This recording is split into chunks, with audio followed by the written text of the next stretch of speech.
Já, okkar upplifun er bara búin að vera frábær.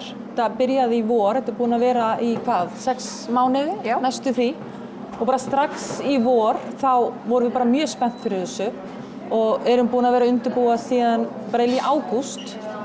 Og já, þær eru búin að vera rosalega mikinn áhuga, sýna mikinn áhuga, mjög mikinn fagmennska í gangi, stundvísar, prófa aftur og aftur, vilja alltaf koma ef ég bið þær það, þannig að það er búin að vera alveg frábært. Og þetta er alltaf bara gerir heilmikið fyrir, hvað segir maður, svona iðngreinarnar að fá að prófa sig og taka þátt í svona keppni sem að... Já, eins og bara í dag þegar við vorum að fara, þá voru svo mikil áhugi líka frá bekknum. Akkurat, það vildi allir vera með. Það vildi allir vera með og þeir voru að sýna stuðning og hvetja þær áfram, sem var alveg frábært. Þannig að þetta er ekki bara búin að vera þær, það er búin að vera alveg, myndir ekki segja...